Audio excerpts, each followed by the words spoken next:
Okay, I'm reading the Truth in Lending Act out of the Code of Federal Regulations. I'm within Subpart F about special rules for private education loans, and I am within the content of disclosures section 1026.47.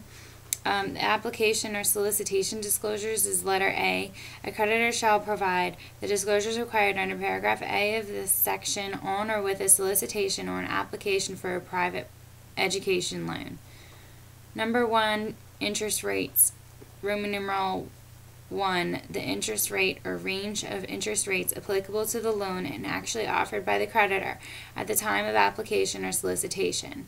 If the rate will depend in part on a later determination of the consumer's creditworthiness or other factors, a statement that the rate for which the consumer may qualify will depend on the consumer's creditworthiness and other factors, if applicable. Roman numeral 2, whether the interest rates applicable to the loan are fixed or variable. Roman numeral 3, if the interest rate may increase after consummation of the transaction, any limitations on the interest rate adjustments or lack thereof. A statement that the consumer's actual rate could be higher or lower than the rates disclosed under paragraph A1, Roman numeral 1 of the section, if applicable, and if the limitation is determined by applicable law, that fact. Roman numeral 4, whether the applicable interest rates typically will be higher if the loan is not co-signed or guaranteed. Number 2, under letter A, application or solicitation disclosures, includes the fees and default or late payment costs. Roman numeral 1, an itemization of the fees if the loan is not co-signed or guaranteed. Roman numeral 1, under late fees, basically, an itemization of the fees or range of fees required to obtain the private education loan. Any fees, changes to the interest rate, and adjustments to principal based on the customer's defaults or late payments. And number 3, repayment terms under application or solicitation disclosures. Roman numeral 1, the term of the loan, which is the period during which regularly scheduled payments of principal and interest will be due. Roman numeral 2, a description of any payment deferral options, or if the consumer does not have the option to defer payments, that fact. Roman numeral 3, for each payment deferral option applicable when the student is enrolled at a covered educational institution. A, whether interest will accrue during the deferral period, and B, if interest accrues, whether payment of interest may be deferred and added to the principal balance. Roman numeral 4, under 3, repayment terms, a statement that if the consumer files for bankruptcy, the consumer may still be required to pay back the loan. And number 4, under the application solicitation disclosures, is cost estimates. An example of the total cost of the loan calculated as the total of payments over the term of the loan and using the highest rate of interest disclosed under paragraph A1 of this section and all finance charges applicable to loans at that rate. Roman numeral 2, using an amount financed of $10,000 or $5,000 if the creditor only offers loans of this type for less than $10,000, and Roman numeral 3, calculated for each payment option. Number 5, eligibility under application and solicitation disclosures. Any age or school enrollment eligibility requirements related to the consumer or cosigner. Number 6, alternatives to private education loans. Roman numeral 1, a statement that the consumer may qualify for federal student financial assistance through a program under Title IV of the Higher Education Act of 1965. Roman numeral 2, the interest rates available under each program under Title IV of the Higher Education Act of 1965, and whether the rates are fixed or variable. Roman numeral 3, a statement that the consumer may obtain additional information concerning federal student financial assistance from the institution of higher education that the student attends, or at the website of the U.S. Department of Education, including appropriate website address. And Roman numeral 4, under 6, which is alternatives to private education loans. A statement that a covered educational institution may have school-specific education loan benefits in terms not detailed in the disclosure form. Number 7, rights of the consumer. A statement that if the loan is approved, the terms of the loan will be available and will not change for 30 days except as a result of adjustments to the interest rate and other changes permitted by law. Number 8, self-certification information. A statement that before the loan may be consummated, the consumer must complete the self-certification form and that the form may be obtained from the institution of higher education that the student attends. Letter B, approval disclosures. On or with any notice of approval provided to the consumer, the creditor shall disclose the information required under 1026.18 and the following information. 1. Interest rate, Roman numeral 1, the interest rate applicable to the loan. Roman numeral 2, under the interest rate for approval disclosures, whether the interest rate is fixed or variable. Roman numeral 3, if the interest rate may increase after consummation of the transaction, any limitations on the rate adjustments or lack thereof. Number 2, under letter B, the approval disclosures, discusses fees and default or late payment costs. Roman numeral 1 and 2, again, same as before, an itemization of the fees or range of fees required to obtain the private education loan. And Roman numeral 2, any fees, changes to the interest rate, and adjustments to principal based on the consumer's defaults or late payments. Number 3, the repayment terms required under B, approval disclosures. Roman numeral 1, the principal amount of the loan for which the consumer has been approved. Roman numeral 2, the term of the loan, which is the period during which regularly scheduled payments of principal and interest will be due. Roman numeral 3, a description of the payment deferral option chosen by the consumer, if applicable, and any other payment deferral options that the consumer may elect at a later time. Roman numeral 4, any payments required while the student is enrolled at a covered educational institution based on the deferral option chosen by the consumer. Roman numeral 5, the amount of any unpaid interest that will accrue while the student is enrolled at a covered educational institution based on the deferral option chosen by the consumer. Roman numeral 6, a statement that if the consumer files for bankruptcy, the consumer may still be required to pay back the loan. Roman numeral 7, an estimate of the total amount of payments calculated based on A, interest rate applicable to the loan. Compliance with 1026.18H constitutes compliance with this requirement. B, the maximum possible rate of interest for the loan, or if a maximum rate cannot be determined, a rate of 25%. Roman numeral C, if a maximum rate cannot be determined, the estimate of the total amount for repayment must include a statement that there is no maximum rate and that the total amount for repayment disclosed under paragraph B3, Roman numeral 7B of this section is an estimate and will be higher if the applicable interest rate increases. Roman numeral 8, under the repayment terms section, the maximum monthly payment based on the maximum rate of interest for the loan. If the maximum rate cannot be determined, a rate of 25%. If a maximum cannot be determined, a statement that there is no maximum rate and that the monthly payment amount disclosed is an estimate and will be higher if the applicable interest increases. Number 4, under approval disclosures, is alternatives to private education loans. Roman numeral 1, a statement that the consumer may qualify for federal student financial assistance through a program under Title IV of the Higher Education Act.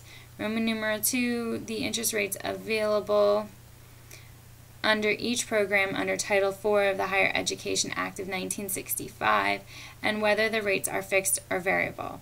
Roman numeral 3, a statement that the consumer may obtain additional information concerning federal student assistance from the institution of higher education that the student attends or at the website of the U.S. Department of Education, including an appropriate website address. Number 5, rights of the consumer. Roman numeral 1, a statement that the consumer may accept the terms of the loan until the acceptance period has expired. The statement must include the specific date on which the acceptance period expires based on the date upon which the consumer receives the disclosures required under the subsection for the loan. The disclosure must also specify the method or methods by which the consumer may communicate acceptance. Roman numeral 2. A statement that, except for changes to the interest rate and other changes permitted by law, the rates and terms of the loan may not be changed by the creditor during the period described in paragraph B5(1) of this section. Letter C. Final disclosures. After the consumer has accepted the loan in accordance with 1026.48C1, which we'll discuss later in the limitations on private education loans section, the creditor shall disclose to the consumer the information required under 1026.18 and the following information: interest rate, fees and default or late payment costs, repayment terms, and fourth, cancellation rates. A statement that I, the consumer, has the right to cancel the loan without penalty at any time before the cancellation period under 1026.48D expires, and Roman numeral 2, loan proceeds will not be disbursed until after the cancellation period. The statement must include the specific date on which the cancellation period expires and state that the consumer may cancel by that date. The statement must also specify the method or methods by which the consumer may cancel. If the creditor permits cancellation by mail, this statement must specify that the consumer's mailed request will be deemed timely if placed in the mail not later than the cancellation date specified on the disclosure. The disclosures required by this paragraph C4 must be made more conspicuously than any other disclosure required under the section, except for the finance charge, the interest rate, and the creditor's identity, which must be disclosed in accordance with the requirements of 1026.46C2. Alright, I'm going to try to get through 1026.48, limitations on private education loans, within this recording. It doesn't seem long. Letter A, co-branding prohibited. Number 1, except as prohibited in paragraph B of the section, a creditor other than the covered educational institution itself shall not use the name, emblem, mascot, or logo of a covered educational institution or other words, pictures, or symbols identified with the covered educational institution in the marketing of private education loans in a way that implies that the covered education institution endorses the creditor's loans. Number 2, a creditor's marketing of private education loans does not imply that the covered education institution endorses the creditor's loans if the marketing includes a clear and conspicuous disclosure that is equally prominent and closely proximate to the reference to the covered educational institution that the covered educational institution does not endorse the creditor's loans and that the creditor is not affiliated with the covered educational institution. Letter B, endorsed lender arrangements. If a creditor and a covered educational institution have entered into an arrangement where the covered educational institution agrees to endorse the creditor's private education loans and such arrangement is not prohibited by other applicable law or regulation. Paragraph A1 of this section does not apply if the private education loan marketing includes a clear and conspicuous disclosure that is equally prominent and closely proximate to the reference to the covered educational institution that the creditor's loans are not offered or made by the covered educational institution but are made by the creditor.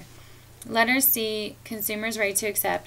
Number 1, the consumer has the right to accept the terms of a private education loan at any time within 30 days following the date on which the consumer receives the disclosures required under 1026.47B. Number 2, except for changes permitted under paragraphs C3 and C4, the rate and terms of the private education loan that are required to be disclosed under 1026.47B and C may not be changed by the creditor prior to the earlier of Roman numeral 1, the date of disbursement of the loan, or Roman numeral 2, the expiration of the 30-day period described in paragraph C1 of this section, if the consumer has not accepted the loan within that time.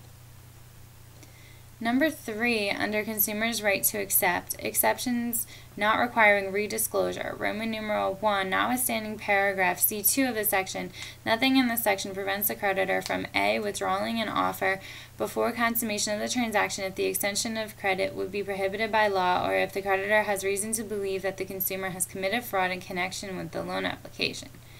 B, changing the interest rate based on adjustments to the index used for the loan.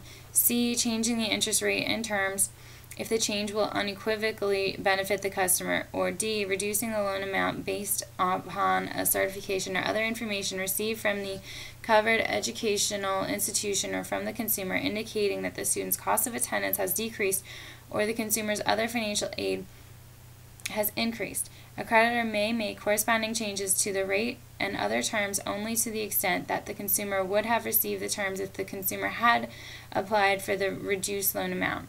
Roman numeral 2, if the creditor changes the rate or terms of the loan under paragraph C3, the creditor need not provide the disclosures required under 1026.47b for the new loan terms, nor need the creditor provide an additional 30-day period to the consumer to accept the new terms of the loan under paragraph C1 of this section. Number 4, exceptions requiring redisclosure. Roman numeral 1, notwithstanding paragraph C2 or C3 of this section, nothing in this section prevents the creditor, at its option, from changing the rate or terms of the loan to accommodate a specific request by the consumer. For example, if the consumer requests a different repayment option, the creditor may, but need not, offer to provide the requested repayment option and make any other changes to the rate and terms. Roman numeral 2, if the creditor changes the rate or terms of the loan under this paragraph C4, the creditor shall provide the disclosures required under 1026.47b and shall provide the consumer the 30-day period to accept the loan under paragraph C1 of this section. The creditor shall not make further changes to the rates and terms of the loan except as specified in paragraph C3 and 4 of this section, except as permitted under 1026.48c3 unless the consumer accepts the loan offered by the creditor in response to the consumer's request. The creditor may not withdraw or change the rates or terms of the loan for which the consumer was approved prior to the consumer's request for a change in loan terms. Letter D, consumer's right to cancel. The consumer may cancel a private education loan without penalty until midnight on the third business day following the date on which the consumer receives the disclosures required by 1026.47c. No funds may be disbursed for a private education loan until the 3 business day period has expired. Letter E, self-certification form. For a private education loan intended to be used for the post-secondary educational expenses of a student while the student is attending an institution of higher education, the creditor shall obtain from the consumer or the institution of higher education the form developed by the Secretary of Education under Section 155 of the Higher Education Act of 1965, signed by the consumer, in written or electronic form, before consummating the private education loan. Letter F, provision of information by preferred lenders. A creditor that has a preferred lender arrangement with a covered educational institution shall provide to the covered educational institution the information required under 1026.47a1 through 5 for each type of private education loan that the lender plans to offer to consumers for students attending the covered educational institution for the period beginning July 1 of the current year and ending June 30th of the following year. The creditor shall provide the information annually by the later of the first day of April or within 30 days after entering into or learning the creditor is a party to a preferred lender arrangement.